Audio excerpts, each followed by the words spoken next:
Welcome to WMLT News. I'm John Meadows. And I'm Amber North. The first student-led chapter of the United Way in the state of West Virginia is right here in Athens. Matt Kerbaway has more. We have all heard of the United Way. Their help in disasters such as floods, tornadoes, and hurricanes, their fundraisers such as 3-mile walks, and even bike races have helped raise funds for different communities in need. Now, the United Way has come to Concord's campus. The first student-led United Way in West Virginia began last fall with the help of Executive Director Michelle Williams. Put together bylaws and all that sort of thing, and elected officers. And we went to the first ever student leadership retreat at the United Way of America. The students at Concord jumped at the opportunity to help. You know, when they were told what we did in the community and wanted to be a part of it, that was really exciting. One of these students is Mitch Tuggle. He and the United Way have great expectations. We're trying to raise some money and so we can affect the community around here. With fundraisers planned, Concord's United Way is set to make a difference. We have some ideas to try to keep the dropout rate down here in this community because it's getting to an outrageous number, and maybe some mentoring programs with some kids in maybe Athens. But we're really going to focus on health, education, and income, and we'll try to separate the group up into what they feel most strongly about, and go with ideas from there. Although this chapter is located in a small town, this community and its members have a big heart. Matt Kerbaway, WMLT News, Athens.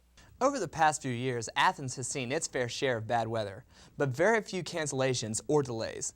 Thus far in 2009, Concord has had 2 days on the inclement weather delay schedule. David Burnside has more on student opinions of the schedule and what goes into making the decisions to delay classes.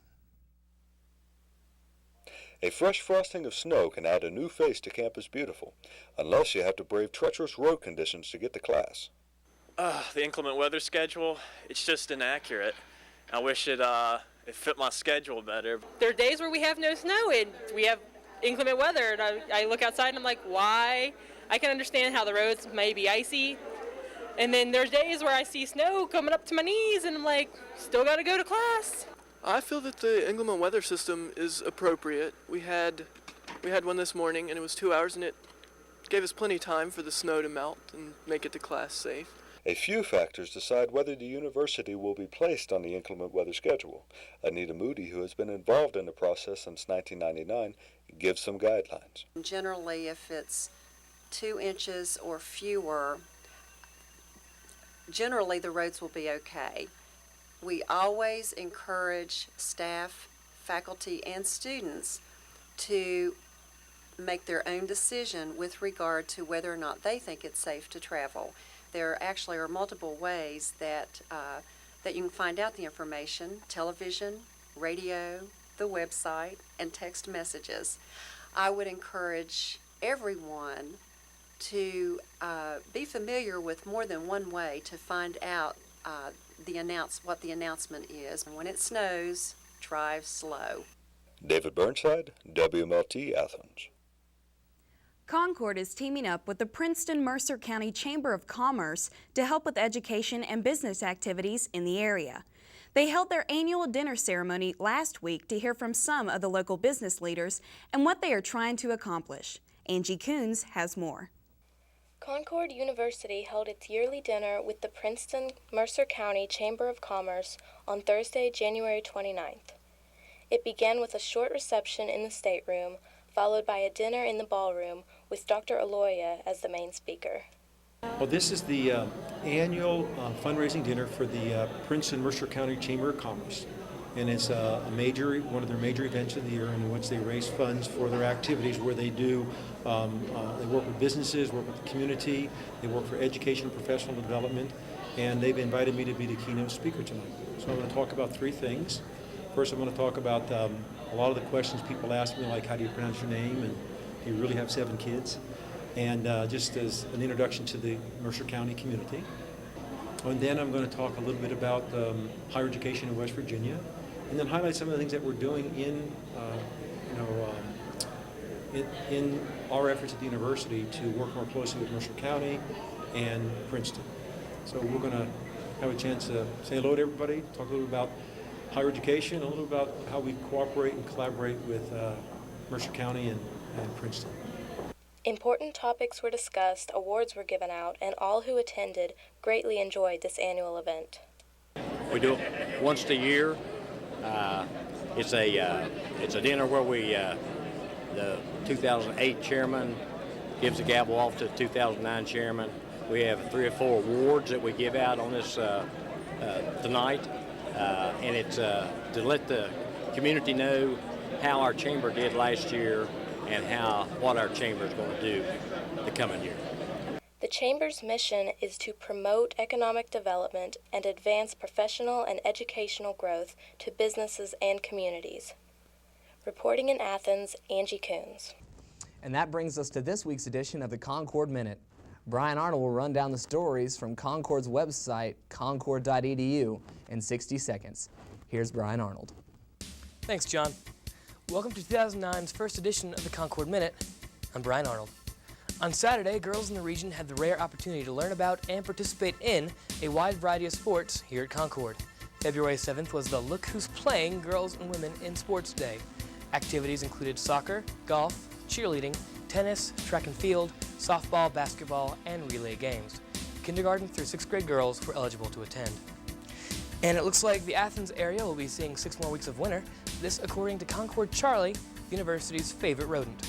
At a breakfast on Monday, February 2nd, Concord's president, Dr. Gregory Aloya, confirmed that Charlie saw his shadow again this year. The Concord Charlie tradition dates back to 1978. While most Concord students used their Martin Luther King Jr. holiday to relax, a few chose to make a difference in the community. More than 20 students joined volunteers for Virginia Tech for the MLK Day of Service Daycare Facelift Project in Blacksburg, Virginia. Students hope to answer President Obama's Renew America initiative. That's it for this week's edition of the Concord Minute. Back to you at the desk. The American Basketball Association was one of the premier basketball leagues in the world from 1967 through 1976, when they merged with the NBA. In 1999, the ABA 2000 re-emerged and now has made its way to southern West Virginia. Sean Miser has more. The Beckley-based expansion team began play this fall when the Bluefield Housing Authority chose to enter the American Basketball Association. We were trying to find a way to raise some money, and this is a basketball community, so we thought, well, we will bring basketball in, professional basketball in, and get people on our team that will be good role models for kids. It just worked out that the ABA was willing to let us in for just a fraction of the cost they normally charge people to join the league because they liked our mission. They liked what we were going to do. So we like the ABA. They're fun. They have some exciting rules, and we're glad we can bring professional basketball to southern West Virginia. The Blazers struggled early on, but are beginning to find their form with a roster composed of locally based players like Concord graduate Chris Nichols. Well, at first it was real tough for us because we just started in October and the season started in December. So having 2 months to get ready for the season is real tough. Considering most of the guys haven't been playing basketball, but we've won 4 out of our last 6 games, put us at 4-9, so it shows you what the first of the season was like. On Monday night, the Blazers were set to face the Tri-City Racers, another ABA squad, but weather concerns led to a cancellation, and the Blazers facing a familiar foe, the ESPN Radio Drug-Free All-Stars. But in this game, the performance on the court wasn't nearly as important as what these players could help prevent off the court, right? The young men on our team, they do lots of things in the schools. They're in schools with the All-Stars, and they do lots of things with kids.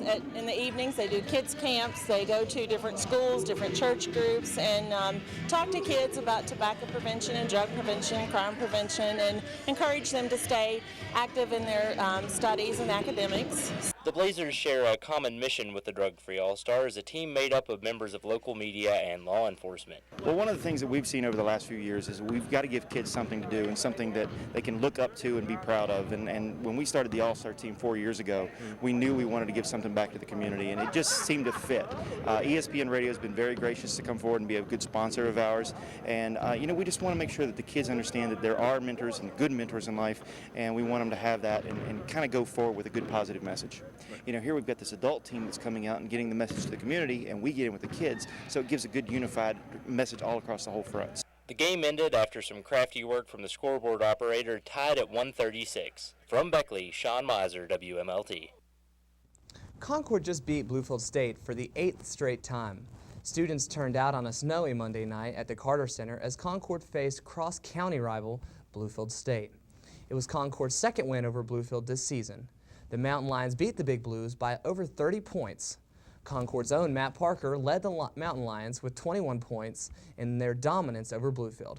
The Mountain Lions will meet the Blues one last time on February 28th at the Ned Schott Gymnasium in Bluefield. Next week in sports, we will introduce you to Concord's new head football coach, Mike Keller, and give you a preview of the baseball team who will enter the season ranked 6th in the Atlantic region. Every few years, Concord theater students are required to do a directorial capstone where they have to put on a 30 to 45-minute show of their choosing. Larry Fares is one of these graduating theater students. There are 8 different directors, 8 different shows, and I want to say there's about 35 different possible parts, so we really need as many people to come out as we possibly can. Big auditions February the 12th, which is a Thursday at 6 p.m. in the H.C. Paul Theater. That's the small theater for those of you that don't know. The Chuck Mathena Center in Princeton is promoting the spread of West Virginia along with world culture in their exhibits and performances. Their current featured artist is photographer and environmentalist G.P. Cooper. Rachel Lucas has more. The Chuck Mathena Center in Princeton, West Virginia, is currently displaying a photography exhibit in their Rotunda Gallery, featuring works by landscape photographer G.P. Cooper. Even though there is incredible artwork all over the country, we really want to showcase what can be done here locally. And so it was a little bit of both. We knew that he was an artist in the Lewisburg area, and so we contacted him. He was gracious enough. There is a very tedious process that any artist has to go through to have their work featured here. And so we contacted him and asked if he would be interested in beginning that process. He did, and so then after several months of negotiations and back and forth through all the works that have to be done, it was confirmed. Previously, Cooper worked as a professor of environmental health and has continued his public environmental conservation efforts through his photographs. His exhibit will be displayed through March 22nd, and some photographs are even available for purchase. Here at CMC, G.P. Cooper is giving outsiders an inside look at a picture-perfect West Virginia. He is not a native West Virginian, but when he came to this area, he understood the beauty and the creativity that laid within just the surroundings. And so I think what is so special about his work is that he really takes what he sees in West Virginia and beautifies it in a way that is very hard for, I think, the normal eye to do. And so it's a showcase of the place that we live, and when we have tourists come through, they might not get to see all the beauty of all the seasons change, whereas if they come here, it's like they can live an entire year of West Virginia all here in one room. Reporting from Princeton, West Virginia, for WMLT, I'm Rachel Lucas. And that's going to do it for this edition of WMLT News. For Amber and the rest of WMLT, I'm John Meadows. We'll see you in 2 weeks.